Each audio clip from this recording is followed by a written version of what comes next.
Hi friends, मी गौरी भालेकर. तर तुमचं स्वागत आहे माझ्या आजच्या यूट्यूब चॅनलमध्ये. तर आपल्याला इथे रेडीमेड गळा आणि बाहीवरती डिझाईन आलेली आहे. तर ती कशा पद्धतीने कट करायची हे मी तुम्हाला सांगते. तर अशा पद्धतीने आपल्याला याच्यावरती लांब बाही तयार करायची आहे 9.5ची आणि हे 40 साईजचं माप आहे.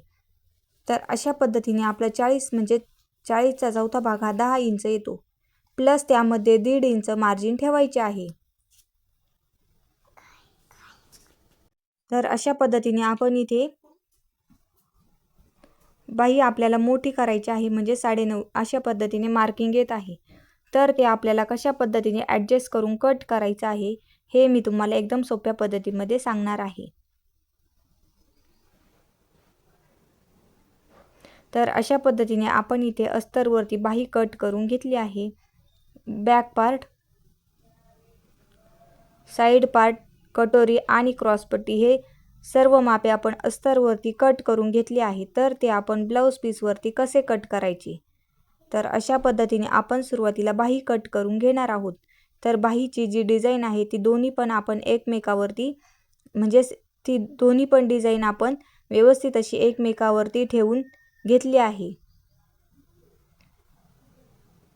त्यानंतर आपण ती बाही त्या डिझाईनवरती ठेवून घेणार आहोत.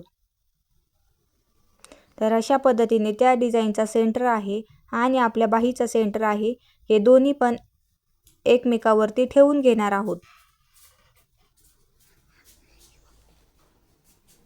त्यानंतर आपण बॅक पार्ट ठेवून घेणार आहोत. तर अशा पद्धतीने आपण इथे बॅक पार्ट आणि बाही पण ठेवून घेतली आहे. तर इथे आपल्या बॅक पार्टला जॉईंट द्यावा लागणार आहे. तर तो जॉईंट कशा पद्धतीने द्यायचा हे मी तुम्हाला सांगणार आहे. त्यानंतर आपण ब्लाऊज पीसवरती हे सर्व पार्ट व्यवस्थित असे ठेवून घेतले आहे. त्यानंतर आपल्या बॅक साईडला जॉईंट द्यायचा आहे.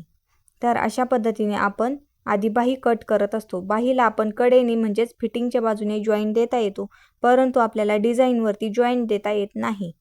तर अशा पद्धतीने आपण इथे सुरुवातीला बाही कट करून घेणार आहोत.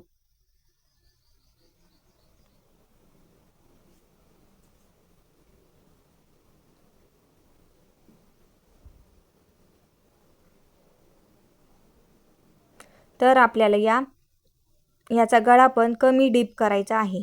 तर आपण गळ्याची रुंदी कमी कशी करायची तो पण व्हिडिओ आपल्या चॅनलवरती अपलोड केलेला आहे, तो पण तुम्ही पहा. तर अशा पद्धतीने आपण याचा गळा पण खूप डीप आणि रुंदीला पण गळ्याची डिझाईन खूप जास्त आहे, तर आपल्याला रुंदीला पण कमी करायची आहे. तर अशा पद्धतीने आपण इथे बॅक पार्ट व्यवस्थित असा ठेवून घेतला आहे आणि आपल्याला फिटिंगच्या बाजूने जॉईंट द्यायचा आहे. त्यानंतर आपण इथे साईड पार्ट आणि कटोरी पार्ट पण व्यवस्थित असे ठेवून घेतले आहे.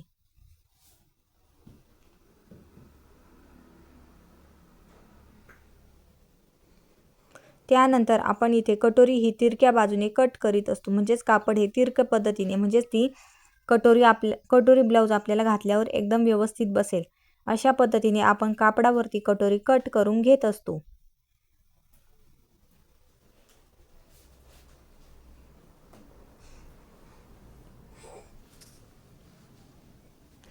तर अशा पद्धतीने आपण इथे बॅक पार्ट, कटोरी पार्ट, साईड पार्ट आणि बाही पण व्यवस्थित अशी कट करून घेतली आहे. तर ते आपण मशीनवरती कशा पद्धतीने जॉईंट द्यायचा, तर अशा पद्धतीने आपण बॅक साईडला इथे व्यवस्थित असा जॉईंट देऊन घेतला आहे आणि त्यावरती आपण दाब टीप पण मारून घेतली आहे.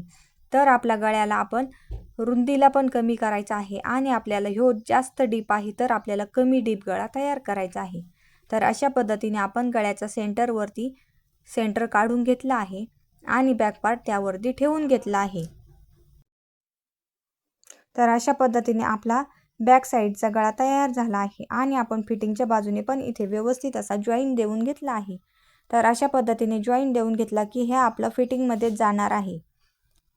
तर अशा पद्धतीने आपण हा कमी डीप गळा आणि गळ्याची रुंदी पण कमी करून शिवला आहे.